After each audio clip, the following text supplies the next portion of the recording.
സംഭവം ഉണ്ടായി ഒരിക്കലും. അതായത് ആലക്കോട് എന്ന് പറയുന്ന സ്ഥലമുണ്ട്, മലബാർ എന്ന് പറയുന്ന സ്ഥലം കേട്ടോ, കണ്ണൂർ ഡിസ്ട്രിക്ട് അറിയാമല്ലേ? കണ്ണൂർ കാര്യങ്ങളുണ്ടോ അവിടെ? ഇല്ല. അവിടെ ആലക്കോട് എന്ന് പറയുന്ന സ്ഥലമുണ്ട്. അവിടെ ഒരു കമ്പനിയുടെ ക്ലാസ് എടുത്തിട്ട് ഞാൻ വളരെ അബദ്ധത്തിന് എന്ത് ചെയ്യുന്നു ചോദിച്ചു കഴിഞ്ഞാല് ഇതുപോലെ ഒരു ബ്ലേസർ ഇട്ടിട്ട് ഒരു ഓട്ടോയെ കയറി. എന്റെ ചെറുപ്പകാലം ഞാൻ അവിടെയാ പഠിച്ചത്, ഈ ആലക്കോട് എന്ന് പറയുന്ന സ്ഥലത്താണ് പഠിച്ചത്. ആലക്കോട് NSS ഹൈസ്കൂളിലാണ് ഞാൻ എന്റെ 10ാം ക്ലാസ് ഒക്കെ പഠിക്കുന്നത്. 7, 8, 9, 10 അവിടെയാണ് പഠിക്കുന്നത്. അപ്പൊ അവിടെ ചെന്നു, ഈ ഓട്ടോയെ കയറിയപ്പോ ഈ വണ്ടി ഓടിക്കുന്ന ആളോട് ഇങ്ങനെ സംസാരിച്ച സമയത്ത് ഞാൻ ചോദിച്ചു, നീ എവിടെ പഠിച്ചെന്നൊക്കെ ചോദിച്ചു, നിങ്ങൾ എവിടെ പഠിച്ചെന്നൊക്കെ ചോദിച്ചു.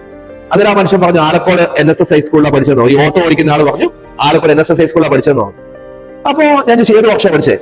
ഇന്ന വർഷമാണെന്ന് പറഞ്ഞു.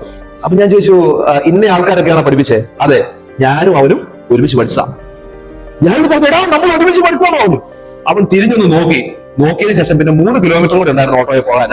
ആ 3 കിലോമീറ്റർ സമയം ഇവൻ എന്നോടൊന്നും മിണ്ടിയില്ല. എന്താ സംഭവിച്ചത് മാത്രമേ ഉള്ളൂ. ഞാനവിടെ ഒരു കമ്പനിക്ക് ക്ലാസ് എടുക്കാൻ പോയി. ഈ സാധനം കയ്യിൽ പിടിക്കണ്ടായാലോ എന്ന് ഇത് വിട്ടാണ് ഓട്ടോയെ കയറുന്നത്. ആരും കാണാനില്ല. ആ പോകുന്ന വീട്ടുകാർക്കറിയാം ഞാൻ ഇങ്ങനെയൊക്കെ നടക്കുന്നതെന്ന് അറിയാം. അതിന്റെ പേരിൽ എന്താണ് ഇത് ഊരാതെ അതേ കയറിയിരുന്നു. അവൻ നോക്കിക്കഴിഞ്ഞപ്പോ ഇവന് ഭയങ്കര ജാടയാണ്, ഇവരെന്തോ വലിയ ടീമാണെന്നൊരു അബദ്ധധാരണ. അവരെന്തുകൊണ്ട് അങ്ങനെ ധാരണ ഉണ്ടായേ? അവൻ ഓട്ടോ ഓടിക്കുന്നതിന്റെ മേലുണ്ടായ ധാരണയാണ്. ഓട്ടോ ഓടിക്കുന്നത് മോശമാണോ? അല്ല.